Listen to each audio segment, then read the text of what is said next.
حي على الفلاح.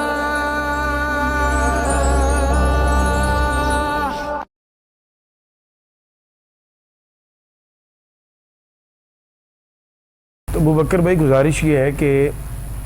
انسان یقیناً دو چیزوں کا مرکب ہے، جسم اور روح.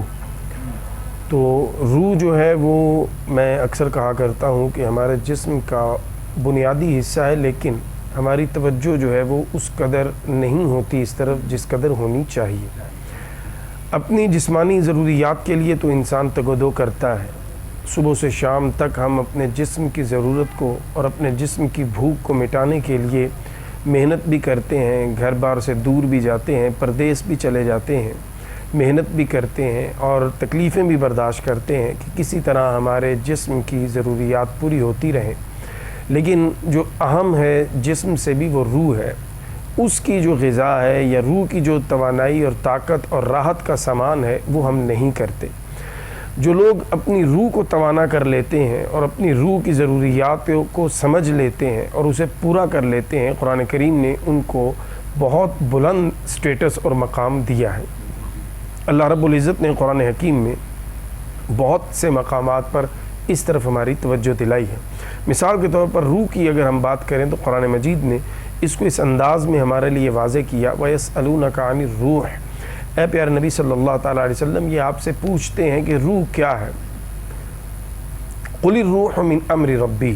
آپ فرما دیجئے کہ یہ میرے رب کا حکم ہے، میرے رب کا امر ہے. یعنی اس کو تم کھوجنے کی بجائے اور اس کی جستجو میں پڑھنے کی بجائے کہ روح کیا ہے،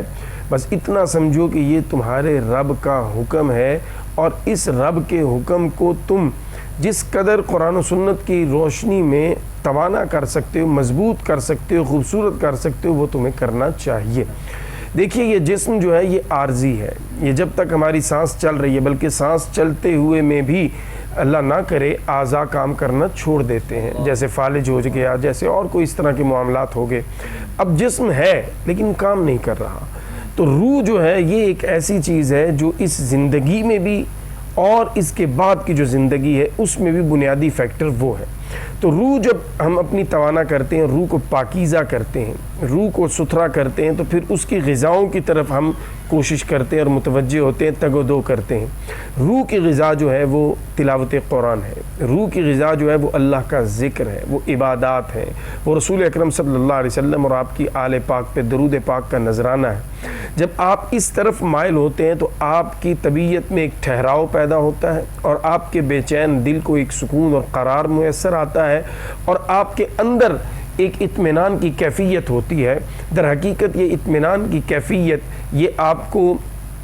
بتا رہی ہوتی ہے کہ آپ صحیح ٹریک پہ آ چکے ہیں، اور آپ اپنی روح جو ہے اس کو پراپر، اس کی غذا جو ہے، اس کی جو ضرورت ہے وہ پورا کر رہے ہیں. دیکھیے جب پانی، یہ بھی گرمی کا موسم ہے، اگر آپ پانی اپنے جسم کی ریکوائرمنٹ کے مطابق نہیں لیں گے تو ایک دن دو دن سروائیو کرنے کے بعد آپ یقیناً بیمار ہو جائیں گے. اور جب تک آپ کے جسم میں وہ پانی کی کمی پوری نہیں ہوگی آپ پوری طرح سے دوبارہ ایکٹیو نہیں ہوں گے. اسی طرح جب تک ہم اپنی روح کو پراپر ٹریٹ نہیں کرتے، پراپر اس کی غذا نہیں دیتے، تو ہم اپنی روح کو بے چین کر دیتے ہیں، روح کو کمزور کر دیتے ہیں، اور اس کا اثر یہ آتا ہے سم ٹائم ہم اپنی بیماری کو سمجھ نہیں پا رہے ہوتے، ڈائگنوز نہیں ہو رہی ہوتی، ڈاکٹر ٹیسٹ پہ ٹیسٹ کروا رہے ہیں اور بتایا جا رہا ہے کہ آپ کو کوئی تکلیف نہیں ہے، لیکن ہم بضد ہوتے ہیں ڈاکٹر کے ساتھ کہ نہیں، اب دوبارہ سے چیک کیجئے، آپ دوبارہ سے ٹیسٹ کروائیے، کسی اور لیب میں ہمیں بھیجیے، ریفر کیجئے، کیونکہ مجھے تکلیف ہے، رپورٹس غلط ہیں. اب وہ رپورٹس ٹھیک ہیں، آپ بھی سچے ہیں، رپورٹس بھی سچی ہیں، مسئلہ کہاں پہ ہے؟ مسئلہ آپ کی اور میری روح کا ہے جو اگنور ہو رہی ہے، جس کو ڈاکٹر ڈائگنوز نہیں کر سکتا، جس کی طرف آپ کو خود توجہ کرنی ہے اور کسی اللہ والے کی بارگاہ میں جانا ہے اور اللہ والے کی بارگاہ سے رجوع کرنا ہے. تو یہ جو حرمت والے مہینے ہیں یا جو عبادات سے مختص مہینے ہیں، در حقیقت اللہ رب العزت کی طرف سے یہ انعام ہے ہم پر کہ کسی نہ کسی بہانے سے ہی، جیسے پیر صاحب نے بھی فرمایا، آپ نے بھی توجہ دلائی کہ ہر مہینہ کسی نہ کسی حوالے سے محترم ہے، ہر مہینہ کسی نہ کسی حوالے سے ہماری توجہ کا مرکز ہے. کسی نہ کسی عظیم ہستی کا یوم وصال ہے، یوم شہادت ہے، یا یوم پیدائش ہے، یا کوئی اور اس طرح کا اسلامی اہم واقعہ ہے اس میں کہ جس کی وجہ سے وہ ہماری عقیدتوں کا مرکز ہے. تو ہر مہینے میں ہم اگر ان ہستیوں کی وجہ سے ہی ان کے ذکر کی وجہ سے ہی اپنی روح کی غذا کا سامان کرنا شروع کر دیں اور اپنی روح کی طہارت کی طرف متوجہ ہو جائیں، تو یقین کیجئے نہ صرف ان حرمت والے مہینوں کے تقدس کو پا کر اس کا تقدس کر کے اللہ رسول کی بارگاہ میں سرخرو ہوں گے، بلکہ دنیا و آخرت میں ہم اپنی روح کو توانا کر کے بھی اللہ رسول کی بارگاہ میں سرخرو ہوں گے، کیونکہ جب روح توانا ہوتی ہے، جب نفس اطمینان کی کیفیت میں آتا ہے، تو خلاق کائنات نے اس کو بھی بیان کیا، یا ایتھا النفس المطمئنہ، اے نفس مطمئن، ارجعی الی ربک راضیۃ مرضیہ، لوٹ اپنے رب کی طرف اس حال میں کہ تو اپنے رب سے راضی اور تیرا رب تجھ سے راضی ہے، فادخلی فی عبادی، میرے بندوں میں داخل ہو جا، وادخلی جنتی، اور جنت میں داخل ہو جا۔ یعنی اللہ رب العزت روح کی طہارت کرنے والوں اور نفس مطمئنہ کہ اس عظیم جو جگہ ہے اس پر فائز ہو جانے والوں کو اپنا بندہ ڈکلیئر کر رہا ہے۔ حالانکہ کہنے کو ہم سب رب کے بندے ہیں، لیکن رب جن کو اپنا بندہ کہتا ہے وہ ہم جیسے نہیں ہیں، وہ ہیں جو اپنی روح کی طہارت کا سامان کر لیتے ہیں، جو اپنے نفس کی خواہشات کو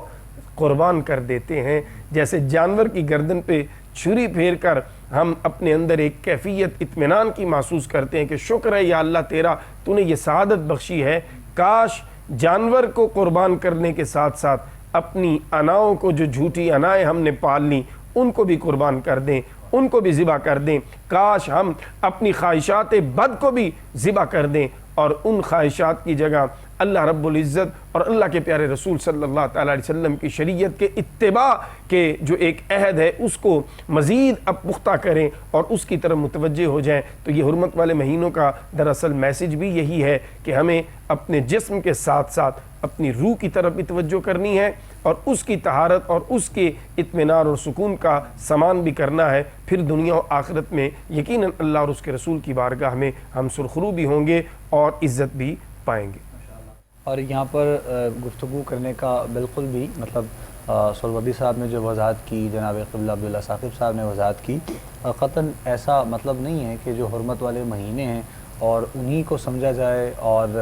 ان کا انتظار کیا جائے کہ کب وہ آئیں اور اپنے آپ کو ہم بدلنے کی کوشش کریں، ایسا نہیں ہے۔ حقیقت میں تو یہی ہے کہ ہمیں اگر ماہ رمضان میسر آ جاتا ہے یا پھر ماہ محرم آتا ہے یا پھر ذوالحجہ کے مبارک ساتھ ہیں، یہ دن، یہ گھڑیاں، لمحات ہمیں ملتی ہیں، تو جو تبدیلی ہمارے اندر آنی چاہیے وہ مستقل ہونی چاہیے، پھر ہمیں انتظار نہیں ہونا چاہیے کسی چیز کا۔ جی بسم اللہ بسم اللہ۔ اس کو یوں کر لیں کہ یہ بنیادی طور پر 4 مہینے جو ہیں، یہ اگر کوئی زنگ لگ گیا ہے،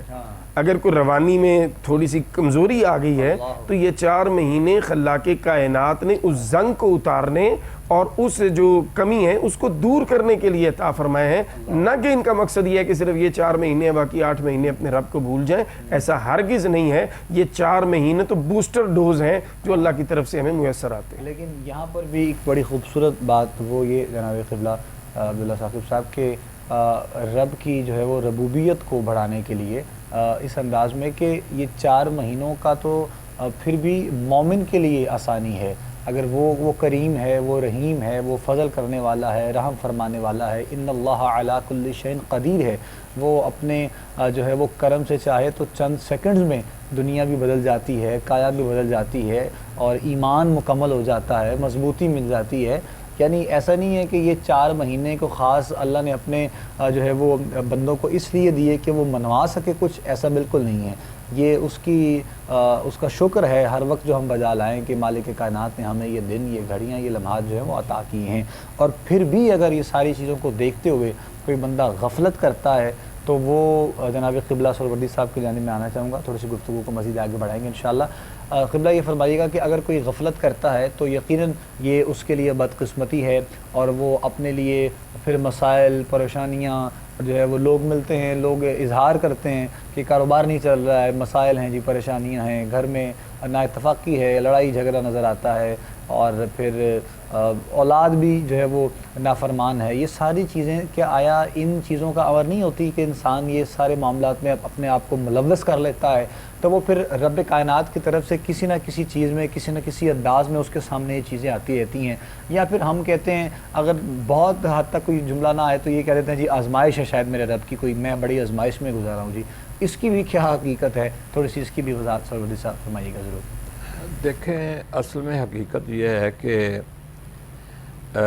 ہم یہاں جو ایک حرمت کی بات کر رہے ہیں،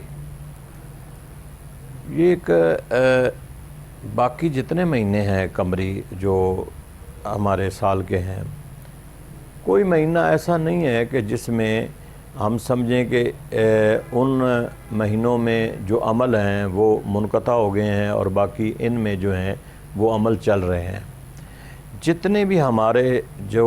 اعمال ہیں، جو ہمارے فرائض ہیں، ہمارے واجبات ہیں، جتنے بھی حقوق العباد ہیں، وہ کسی بھی سٹیج پہ منقطع نہیں ہوتے۔ پہلی بات تو یہ ہے کہ ہم سمجھیں کہ اس مہینے میں تعداد کم ہوگی اور اس مہینے میں زیادہ ہوگی، اس لیے ان کی حرمت بڑھ گئی ہے۔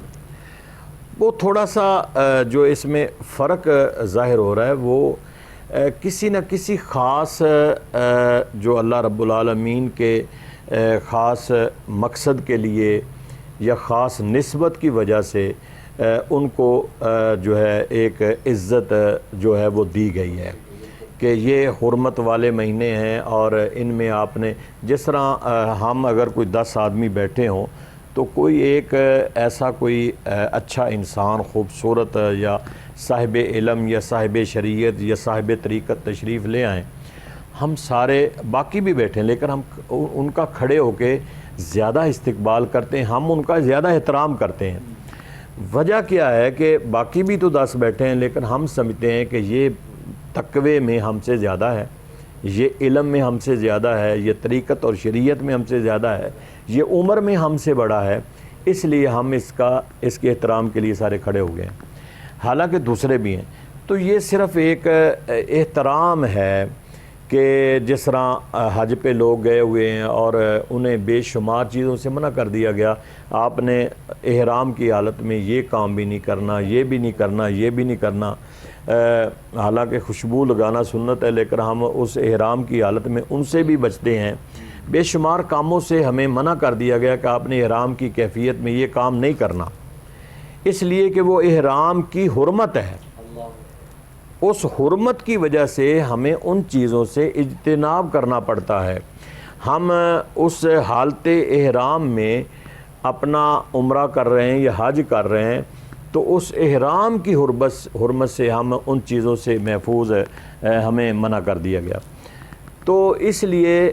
ان مہینوں کے اندر بھی خاص نسبت کی وجہ سے ان کی حرمت کو بیان کیا گیا، لیکن کسی مہینے میں بھی فرائض، واجبات، سنن یا حقوق العباد کوئی عمل ایسا نہیں ہے کہ جو منقطع ہو جائے کہ اس مہینے کے اندر آپ نے یہ عمل نہیں کرنا، یہ آپ نے قرآن نہیں پڑھنا، یہ نماز نہیں پڑھنا۔ مطلب ہے کہ وہ سارا ہے، لیکن جس طرح ہم خانہ کعبہ کے اندر جا کے نماز پڑھتے ہیں تو اس کی فضیلت بڑھ جاتی ہے، اسی طرح مسجد نبوی میں اگر ہم نماز پڑھتے ہیں تو اس کی فضیلت بڑھ جاتی ہے، بیت المقدس کے اندر جا کے پڑھتے ہیں اس کی فضیلت، اس نماز کی فضیلت بڑھ جاتی ہے۔ کیوں کہ جہاں جس مقام پہ جا کے ہم نماز پڑھ رہے ہیں فضائل کے اعتبار سے وہ مقام، وہ جگہ جو ہے وہ بہت افضل ہے، اس لیے اس کی افضلیت کی وجہ سے ہماری نماز کی افضلیت بڑھ گئی ہے، ہمارا اجر و ثواب جو ہے اس میں اللہ رب العالمین نے کہیں 1,00,000 کا اضافہ کر دیا ہے، کہیں 50,000 کا اضافہ کر دیا ہے، کہیں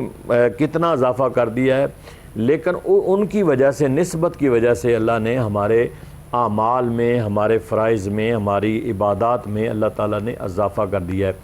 اسی طرح رمضان المبارک ہے، دیکھیں تو رمضان المبارک مطلب یہ ایک ایسا مقدس مہینہ ہے، حرمت والا مہینہ ہے کہ جس میں اللہ تعالیٰ ہماری عبادات کو کئی گنا زیادہ بڑھا دیتا ہے۔ نماز وہی ہے جو ہم پڑھتے ہیں، تو اگر ہم فرائض پڑھتے ہیں تو ایک فرض کو 70 فرضوں کے برابر اجر اس کا ثواب بڑھا دیا جاتا ہے، نوافل کو فرضوں کے برابر اس کا ثواب بڑھا دیا جاتا ہے۔ وجہ کیا ہے کہ یہ ایک خاص نسبت اور حرمت کی وجہ سے اللہ تعالیٰ نے ہماری عبادات میں بھی اور ہمارے اجر و ثواب میں بھی اللہ تعالیٰ نے اضافہ فرما دیا۔ تو اس لیے اس حرمت سے مراد یہ ہے کہ یہ ایسے مقدس مہینے ہیں، ایسے پاکیزہ مہینے ہیں، ان کی نسبت کوئی خاص مقامات کے ساتھ نسبت ہے، جس کی وجہ سے ہمارے اعمال بڑھ جاتے ہیں، ہماری عبادات کا اجر و ثواب بڑھ جاتا ہے۔ تو اس لیے میں سمجھتا ہوں کہ اس سے ہمیں اجتناب کے کوئی بھی ایسا کوئی عمل نہ کریں، کوئی ایسا گناہ نہ کریں۔ ویسے تو ویسے ہی نہیں کرنا چاہیے کہ ہم سمجھیں کہ صرف، لیکن جیسے ہم اجر و ثواب بڑھ جاتا ہے، ایسے پھر اگر ہم گناہ کریں گے تو صاف ظاہر ہے اس گناہ کو بھی زیادہ گناہ کنسیڈر کیا جائے گا۔ تو اس لیے ہم سمجھتے ہیں کہ ہمیں چاہیے ہر لحاظ سے کہ جس طرح ایک مسجد کا احترام ہے، مسجد میں جھوٹ بولنا اور مسجد سے باہر جھوٹ بولنا فرق تو ہے نا، حالانکہ ہے جھوٹ ہی کہ ایک ہم جھوٹ باہر بول رہے ہیں، ایک مسجد کے اندر بیٹھ کے جھوٹ بول رہے ہیں، تو فرق تو ہے کہ ہم سمجھتے ہیں کہ یار مسجد کے اندر تم جھوٹ بول رہے ہو، حالانکہ جھوٹ ہی ہے، وہ مسجد کے اندر ہو، وہ کعبے کے اندر ہو، وہ باہر ہو، لیکن وہ فرق پڑ جاتا ہے کہ ایک بندہ بڑی حرمت والی جگہ پہ، بڑی پاکیزہ جگہ پہ، بڑی مقدس جگہ پہ بیٹھ کے جھوٹ بول رہا ہے، اور ایک بندہ جو ہے وہ باہر ایک دنیا داروں میں بیٹھ کے جھوٹ بول رہا ہے، تو فرق پڑتا ہے۔ اس لیے ہمیں ان خاص مہینوں کا جو حرمت والے ہیں، ان میں خاص ہمیں احترام بھی کرنا چاہیے اور خاص اپنے گناہوں سے بچنا بھی چاہیے۔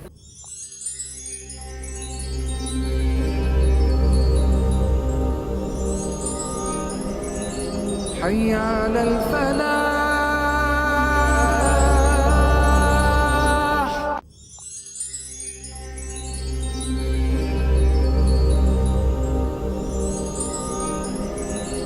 حي على الفلاح.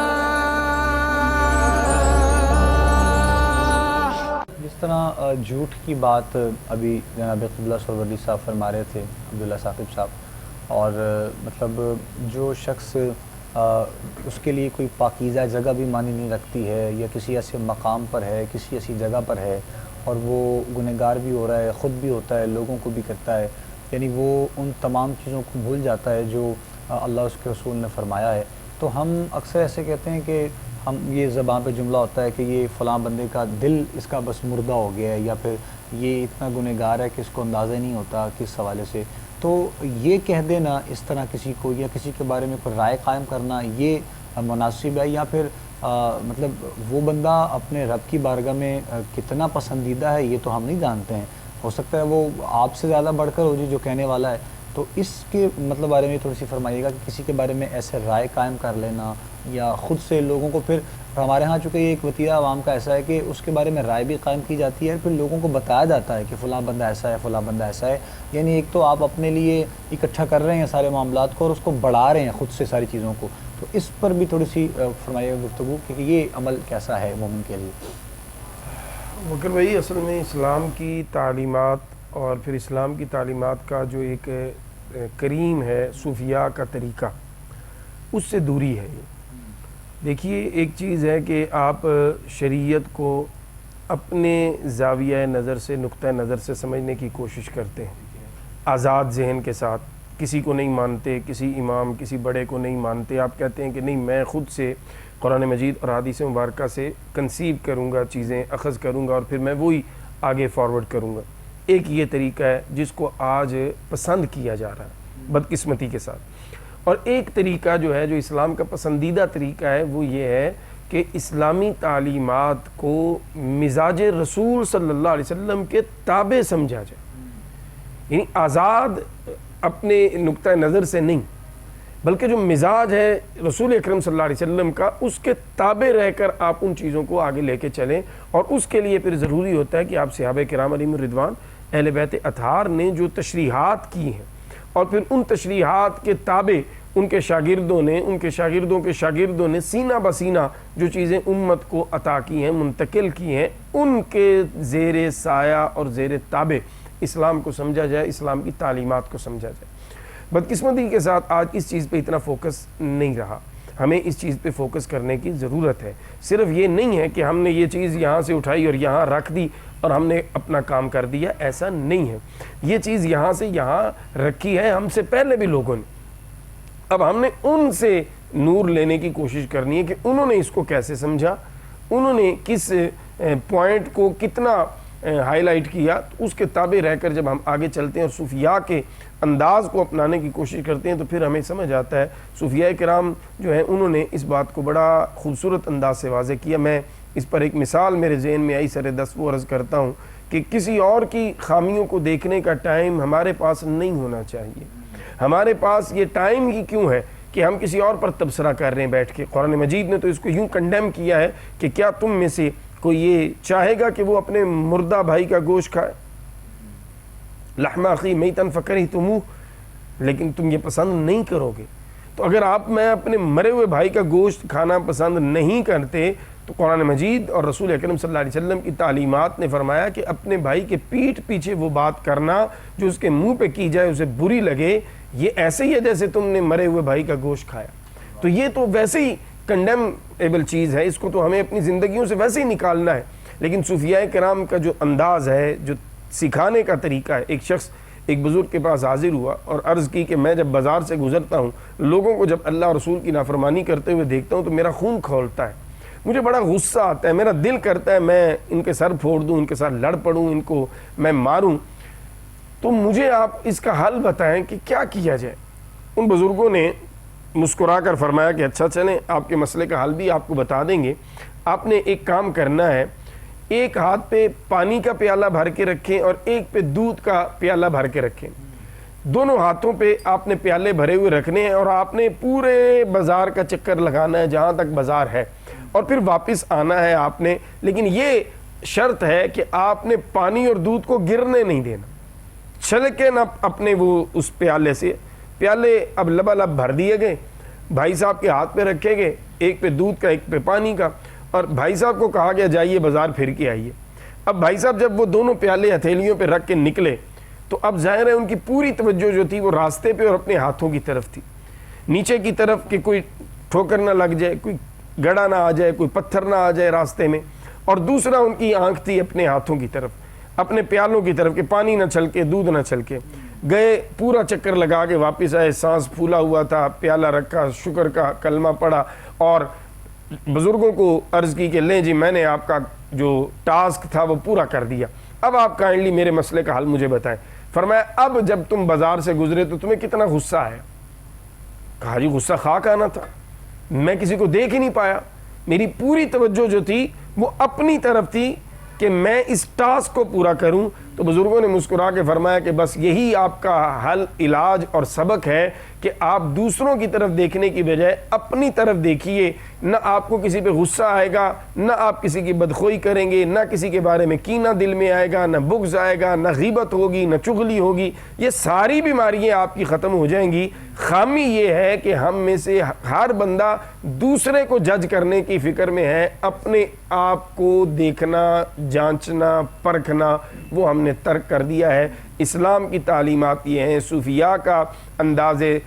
تعلیم یہ ہے, انداز طہارت یہ ہے جس سے وہ پاک کرتے ہیں. کیونکہ رسول اکرم صلی اللہ علیہ وسلم کی جو شان قرآن کریم نے بیان کی ہیں ان میں ایک آپ کی جو خصوصیت بیان کی گئی وہ ہے وَيُزَكِّيهِمْ, یہ تزکیہ فرماتے ہیں, یہ ستھرا فرماتے ہیں انسان کو اندر سے. تو یہ دل کی جو بیماریاں ہیں جس میں غیبت ہے, جس میں حسد ہے, جس میں چغلی ہے, جس میں کینہ ہے, یہ ساری یہ ان کا جو اماج گاہ ہے, جو پنپنے کی جگہ ہے وہ یہ سینہ ہے. تو اس سینے کو رسول اکرم صلی اللہ علیہ وسلم اور پھر آج آپ صلی اللہ علیہ وسلم کے شریعت کے تابع رہتے ہوئے جن کو یہ مقام ملتا ہے, جن کو عمومی طور پر اولیاء اللہ یا صلحاء کہا جاتا ہے, وہ آج بھی سینوں کو ان بیماریوں سے پاک کرتے ہیں. سو ہمیں دوسروں کو جج کرنے کی بجائے اپنے فکر کرنی چاہیے, اپنے احتساب پہ توجہ رکھنی چاہیے, اپنی خامیوں کی طرف توجہ کرنی چاہیے. یہ شریعت کا مزاج ہے, یہ رسول اکرم صلی اللہ علیہ وسلم کی خوبصورت تعلیمات کا نچوڑ اور خلاصہ ہے. جب ہم اس طرف مائل ہو جائیں گے تو انشاءاللہ پھر ہم اس ساری چیزوں سے اوپر اٹھ جائیں گے, دوسروں کو جج کرنے, دوسروں کے بارے میں رائے قائم کرنے, دوسروں کے بارے میں فیصلے صادر کرنے. کیونکہ میں اکثر کہا کرتا ہوں کہ ہمیں کوئی حق نہیں کہ ہم کسی کو جہنمی بنائیں, کسی کو جنتی بنائیں, کسی کو رب کا نافرمان ڈکلیئر کریں, کسی کو فرما بردار ڈکلیئر کریں. مالک یوم الدین, یہ قیامت کے دن کے فیصلے ہیں, اور ڈے آف ججمنٹ جو ہے یہ ساری کی ساری اس کا جو کہہ لیں کہ اس میں جو فیصلے کرنے کی اتھارٹی ہے وہ صرف خلاق کائنات کی ہے، میرے اللہ کی ہے، اور وہ اسی کو زیبا ہے، وہ اسی کو جچتا ہے، کسی اور کا یہ منصب نہیں ہے۔ سو اس لیے ہمیں بہت احتیاط کرنی چاہیے۔ بعض دفعہ جو ہم دیکھ رہے ہوتے ہیں وہ حقیقت نہیں ہوتی، حقیقت اس کے اپوزٹ ہوتی ہے۔ سو اس لیے ہمیں کچھ بھی دیکھ کر بھی رائے قائم کرنے کی بجائے زیادہ سے زیادہ یہ ہے اپنے رب کی بارگاہ میں ہاتھ اٹھا دینے چاہیے کہ اے اللہ ہمارے اس بھائی کی اصلاح فرما دے، ہمارے اس بھائی پہ رحم فرما دے، ہمارے اس بھائی کے دل کو برائی سے دور فرما کے نیکیوں کی طرف مائل فرما دے۔ یہ ہمارا حق ہے،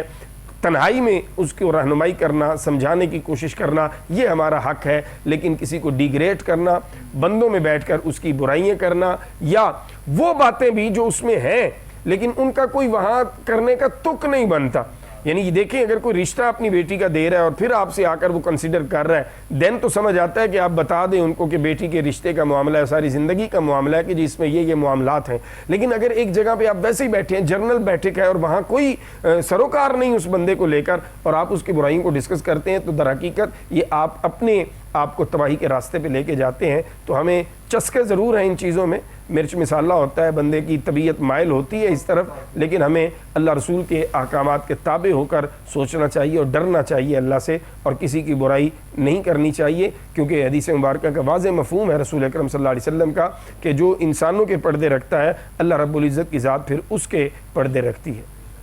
بہت خوبصورت ایک بات آپ نے کہی اپنی گفتگو میں کہ ہمیں کوئی جو ہے وہ حق نہیں بنتا ہے کہ ہم کسی کو ڈکلیئر کریں کہ یہ اس کو جنت ملنی ہے یا اس کو دوزخ ملنی ہے، یہ گنہگار ہے یا پھر یہ بہت بڑے کسی منصب پر فائز ہے۔ اور میں یہ سمجھتا ہوں کہ تمام آج کی جو ہماری گفتگو تھی اس کا مخص یہی نکلتا ہے کہ اگر ان تمام چیزوں میں ہمارے دیکھنے والوں میں سے، سننے والوں میں سے جو احباب ایسا کرتے ہیں، جن کی کوئی طبیعت ایسی ہے، ان کا مزاج ایسا ہے، اگر وہ اپنے اندر بس اس چیز کی تبدیلی لے آئیں کہ فیصلے کرنے والی ذات صرف جو ہے وہ اللہ رب العزت کی ذات ہے، سزا کا اور جزا کا تمام معاملات صرف اسی کے ہاتھ میں ہیں۔ ہم جو کسی کو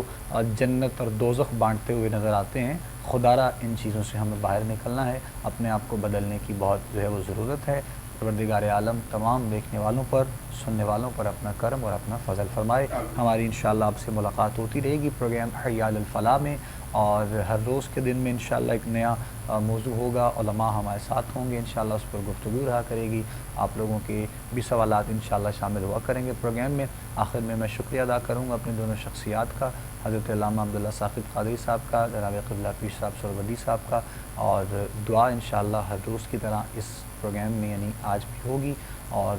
جتنے بھی دیکھنے والے ہیں، سننے والے انشاءاللہ ہمارے ساتھ دعا میں شامل ہو جائیے گا۔ اپنا بہت سا خیال رکھیے، اپنے میزبان ابوبکر سلطانی کو، ہماری کوہ نور ٹی وی کی پوری ٹیم کو آپ اجازت دیجیے گا۔ السلام علیکم ورحمۃ اللہ وبرکاتہ۔ بسم اللہ الرحمن الرحیم، اللہم صلی علی سیدنا و مولانا محمد وعلی آل سیدنا و مولانا محمد وبارک وسلم علیہ۔ اللہم ربنا آتنا فی الدنیا حسنۃ وفی الآخرۃ حسنۃ وقنا عذاب النار۔ الہ العالمین، ہم نے اس پروگرام میں جو کچھ بھی زیر لب بالائے لب گفتگو کی ہے، ہم سب کو اور سننے والوں کو، دیکھنے والوں کو اس پر عمل کی توفیق عطا فرما۔ الہ العالمین، ہم سب کی نیک حاجات کو پورا فرما، ہمیں اپنے نیک مقاصد میں کامیابیاں فرما، ظاہری اور باطنی مشکلات کو آسان فرما۔ جتنے ہمارے پروگرام میں شامل ہیں، ہماری دعا میں شامل ہیں، پروردگار عالم سب کی مشکلات کو آسان فرما، بے ہدایتوں کو ہدایت عطا فرما، دین متین کو سمجھنے کی، عمل کی توفیق عطا فرما۔ الہ العالمین، جو بیمار ہیں انہیں صحت اور تندرستی عطا فرما، جتنے کلمہ گو دنیا سے چلے گئے سب کی بخشش فرما، پاکستان کی خیر فرما، اس امت کی خیر فرما، ہم سب کی خیر فرما، دیکھنے والوں کی، سننے والوں کی، یا اللہ سب کی خیر فرما۔ اللہم رب اغفر ورحم وانت خیر الراحمین، وصلی اللہ علی النبی الکریم الامین وعلی آلہ واصحابہ اجمعین برحمتک یا ارحم الراحمین۔